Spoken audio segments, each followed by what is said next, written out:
कल से देख रहा हूं कि हमारे जो सुपरस्टार्स हैं, लोग उनके नाम ले रहे हैं कि बाबर आजम होते, शाहीन होते, रिजवान होते तो शायद रिजल्ट्स चेंज होते। मेरा पॉइंट ये है कि जब आपको ये तीन मिस हो रहे हो ना, जब आप इनको मिस कर रहे हैं बांग्लादेश के खिलाफ, इसका मतलब है कि आपकी क्रिकेट तबाही की तरफ चली गई है। वो तस्कीन को इन फॉर्म होते हुए पिछले मैच में 3 विकेटें लेते हुए रोटेशनल पॉलिसी कह के बिठा रहे हैं, यानी वो आपको इतनी आसान टीम ले रहे हैं कि वो अपना एक मेन प्लेयर बिठा रहे हैं और आप जो है वो मिस कर रहे हैं उन स्टार्स को जो काफी अरसे से T20 क्रिकेट में अभी है नहीं।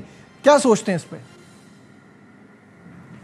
बिल्कुल दुरुस्त कह रहे हैं। और मेरा ख्याल है कि जो पाकिस्तान क्रिकेट बोर्ड है, क्योंकि वो एक वीक क्रिकेट बोर्ड है और उसकी कोई पॉलिसी नहीं है, कोई मैनेजमेंट नहीं है और उसके बाद उसकी कोई डायरेक्शन नहीं है, कोई विजन नहीं है, जिसकी वजह से आपको ये सारी चीज़ें देखनी पड़ती हैं। क्योंकि ये जो सोशल मीडिया पे बहस चलती है, क्योंकि एक दो चीज़ें, या तो आपको बहुत डीप नॉलेज हो क्रिकेट का, आपका 20-35 साल का एक्सपीरियंस हो, आप सिस्टम को समझ रहे हो, तो फिर कोई बंदा इस तरह की बात करे तो समझ आ जाता है कि फलां को वापस ले आओ, फलां को ले आओ।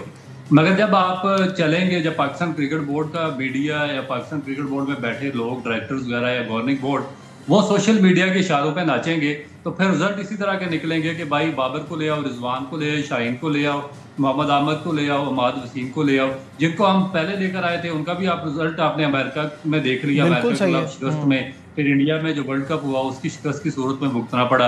अब दोबारा इनको लाएंगे तो फिर ना आपकी टीम बनेगी, ना आप अपने पाँव पे स्टैंड करेंगे और आपकी जो पोजीशन है वो भी डाउन होगी। तो ये चीजें, ये रिएक्शन तब आता है जब आप सोशल मीडिया की बातों पे उस वक्त चलते हैं, जब आप बहुत वीक स्टेप्स पे खड़े हो। क्योंकि आप देखें पूरी दुनिया में चेंजिंग होती है। इंडिया ने एक बिल्कुल नई टीम खड़ी कर दी है, बल्कि एक सेकंड और थर्ड उन्होंने फोर्स भी तैयार कर ली है। और T20 में तो रऊफ भाई अब हमारा उनसे ना ऑनेस्टली कोई कंपैरिजन बनता भी नहीं है ना। उन्होंने अपने सिस्टम को स्ट्रॉन्ग किया है, वो 2-2 3-3 टीमें इसलिए बना पा रहे हैं। हमारा तो अब हमारा, मैंने कहा ना, हमारा लेवल यही आ गया है कि हम कभी जीतेंगे तो बांग्लादेश से जीतेंगे, वो भी हम हार गए अभी, या हम आयरलैंड, जिम्बाब्वे, इन टीमों के मुकाबले की टीम रह गए हैं। अब मेरा अगला सवाल आपसे ये, रऊफ भाई मुझे ये बताइए कि this is a double edged sword, यानी कि एक तरफ कुआं है दूसरी तरफ खाई है। या तो हम वो टीम है जो गिरते पड़ते मरते 150-160 रन करती है, या वो टीम है कि अगर हलवा विकेट होगी तो 200 करेंगे, नहीं तो 100 करना भी मुश्किल हो जाएगा। तो हम ये फंस गए हैं बीच में। बेसिकली ये देखें, जब आप में कोई कंटिन्यूटी नहीं रहती या जब आप कंसिस्टेंसी नहीं रहती आपकी परफॉर्मेंस में, तो उसका एक सीधा मतलब यही है कि आपकी टेक्निक सेटल कर चुकी है। आपका बेंच स्ट्रेंथ है वो नहीं है आपके पास कोई रिप्लेसमेंट प्लान नहीं है, तो आपके पास कोई विजन नहीं है। आपका जो डोमेस्टिक स्ट्रक्चर है वो बिल्कुल ग्राउंड हो चुका है। जो उसको चलाने वाले लोग हैं बिल्कुल एवरेज दर्जे के लोग हैं, जो हर साल डोमेस्टिक को चेंज कर देते हैं। पिछले साल उन्होंने तजर्बा किया, उससे पिछले साल उन्होंने तजर्बा किया, उससे पिछले साल तजर्बा किया, इस साल फिर दोबारा एक्सपेरिमेंट कर रहे हैं आपके डोमेस्टिक पे, मगर रिजल्ट आपका 0/0 आ रहा है। तो आप क्यों पाकिस्तान की क्रिकेट को ऐसे नायल और इनकम्पिटेंट और ना तजर्बाकार लोगों के हाथों में दे रहे हैं? राइट फ्रॉम बॉटम इंफ्रास्ट्रक्चर आपका तबाह कर दिया उन्होंने, आपका डोमेस्टिक सेटअप उन्होंने तबाह कर दिया, आपका डिपार्टमेंटल सिस्टम उन्होंने बर्बाद कर दिया। फिर आप पाकिस्तान की नेशनल टीम इसी वजह से डिजास्टर का शिकार हो गई है। तो ये जो बेसिक काजेज है आपको ये सॉल्व करना पड़ेंगे, फिर आपको कंसिस्टेंसी नजर आएगी। कंसिस्टेंसी आपको ये नहीं नजर आएगी कि बाबर रिजवान को, शाहीन को निकाल दिया बैड परफॉर्मेंस पर। मुझे बताएं इन्होंने पिछले 3 साल में क्या परफॉर्म कर दिया था। आप फिर दोबारा पाकिस्तान क्रिकेट बोर्ड के अंदर से कुछ लोग आवाजें उठा रहे कि इनको वापस ले आए। बिल्कुल सही है। ये जो मैं तो अभी ये भी कह रहा था कि वो जो सीरीज आपने 2021 में जीती थी उसमें 7-1 और 19 ये 3 स्कोर थे बाबर आजम के। तो आप मतलब ये एक आध प्लेयर के होने ना होने से फर्क पड़ ही नहीं रहा ना। आपको अपना सिस्टम ठीक करना पड़ेगा। आपके मसले इससे बहुत बड़े हैं जो आप सोच रहे हैं इस वक्त।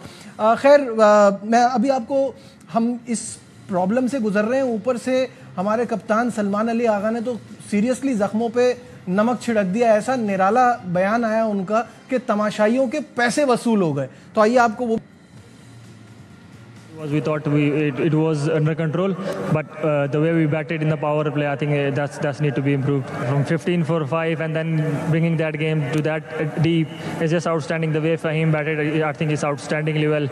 He almost took the game away from them, but that's how cricket goes. It's a thriller, and I think it's you can say that like money worth his game to watch it.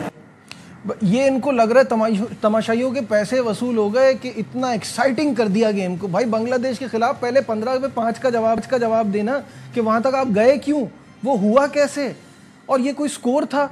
150, 155, 160 कोई इस तरह का score होता तो आप कहते कि ये मुश्किल पिच थी या ये नहीं बन सकता था। 130, 140 तक तो आप पहुंच ही सकते थे अगर आप थोड़ा सा प्लानिंग और स्ट्रैटेजी के साथ जाते। देखिए, जो प्लानिंग और स्ट्रेटजी के साथ जाएंगे तो फिर ये चीज़ें होंगी। जब आपके पास कोई प्लान नहीं है, कोई ना, अगर प्लान बनाते तो एग्जीक्यूशन नहीं है, एग्जीक्यूशन करते हैं तो आपसे रिजल्ट प्रोड्यूस नहीं होते, तो एक अजीबोगरीब किस्म की खिचड़ी पकी हुई है। और फिर सबसे जो बेसिक चीज़ ये है कि जो लोग डिजर्व नहीं करते पाकिस्तान टीम में आना और किसी भी इस फॉर्मेट पे खेलना, उनको कैप्टन बना दिया जाता है। आपका टेस्ट टीम का कैप्टन देख लें, शान मसूद, वो 15 रन की एवरेज पे वो 25 टेस्ट मैच खेल गया। अब ये सलमान आ गया कि क्या एवरेज है मुझे बताएं, और क्या उसकी परफॉर्मेंस है कि आपने उसको उठाकर पाकिस्तान टीम का कैप्टन बना दिया। जब आप इस तरह के डिसीजन लेंगे तो फिर उसके बाद आपको इसी तरह की बातें भी सुननी पड़ेगी और इस तरह की चीज़ें भी देखनी पड़ेगी कि एक 10वें नंबर की बॉटम की टीम है, 11वें नंबर पे, तीनों फॉर्मेट में बांग्लादेश की नंबर 10 जो पोजीशन है, और उससे आप जाकर वाइट वॉश हो रहे हैं। पाकिस्तान के अंदर भी वो आपको वाइट वॉश करके चली जाती है, और जब उनको वहाँ पे जाते हैं वहाँ पे भी आप उनसे वाइट वॉश हो जाते हैं, और फिर आप जस्टिफिकेशन देना शुरू कर देते हैं तो ये हो गया वो हो गया। तो इसका मतलब है कि आप कौम को बेवकूफ़ बनाने और अवाम को अब ज़्यादा देर आप इस तरह बेवकूफ़ बना नहीं सकते। कमाल ये है कि हमारे तो फॉरेन कोच भी आते हैं तो हमारे रंग में रंग जाते हैं रऊफ, फॉरेन कोचेस भी, कि वो पिचेस का बहाना कर रहे हैं। ये कोच सारी दुनिया में कोच रहे हुए हैं, इनको नहीं पता बांग्लादेश में ऐसी पिचेस होती हैं जब हमको पता है। तो ये तो एक्सक्यूजेस कमाल के होते हैं इनके।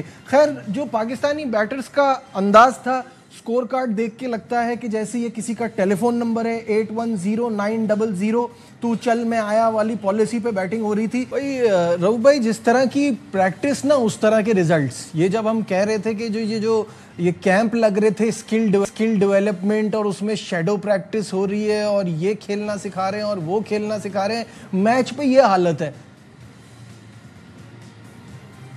देखिए, एक कंप्लीट नॉनसेंस है जो कि नज़र आ रही है। और मैंने आपको पहले ही लास्ट प्रोग्राम में कहा था जब ये जा रहे थे बांग्लादेश के, ये इसी तरह के रिजल्ट एक्सपेक्टेड है। वजह इसकी ये थी कि जो आपने स्किल डेवलपमेंट प्रोग्राम यहाँ पे लगाया था, वो आपने हाई मैनेजमेंट को बेवकूफ़ बनाने के लिए लगाया था। जो आपने डायरेक्टर अपॉइंट किए अकेडमीज़ के और नए नए लोग अपॉइंट किए, उन्होंने अपनी एफिशिएंसी के लिए कैंप लगवाया और एक इलिटरेट लोगों की एक कोचेज़ की फौज भर्ती कर दी।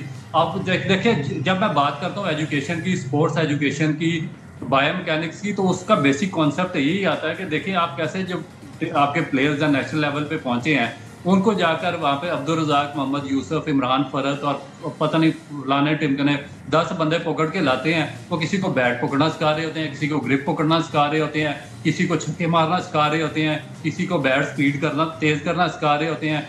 और 2 बॉलर है, वो बाबर है जिसको सारी जिंदगी खुद बॉल नहीं पकड़ना आया, और एक और है वो कि सिफारशी भर्ती हुआ बॉलिंग कोच। वो जो पाकिस्तान की नेशनल टीम में बॉलर्स आए हैं उनको बॉल की ग्रिप पकड़ना सिखा रहा है और उनके रनअप पे काम कर रहे हैं। यार, तो खुदा का खौफ करें, ये पाकिस्तान क्रिकेट को किस बर्बादी की तरफ आप लोगों ने धकेल दिया। सही बात है। क्या नेशनल टीम के कैंप में, स्किल डेवलपमेंट के प्रोग्राम में एक बंदा, फर्ज किया अगर मैं पाकिस्तान की टीम में आया, पाकिस्तान के कैंप में आया होता 100 विकेटें लेके फर्स्ट क्लास में, और मुझे कोई इस तरह का कोच बताता ना कि आप ये काम कर लें, तो मेरा जवाब इंतहाई सख्त होता उसके बारे में। और ये लोग डिजर्व ही नहीं करते। मैं इसीलिए कहता हूँ कि आप जब तक प्रीवियल एजुकेशन को नहीं करेंगे, ये जो जायल माफिया जो वहाँ पे पाकिस्तान क्रिकेट बोर्ड में बैठा हुआ अनपढ़ है, ये मैट्रिक फेल है, ये आपकी क्रिकेट को बर्बाद कर चुके हैं।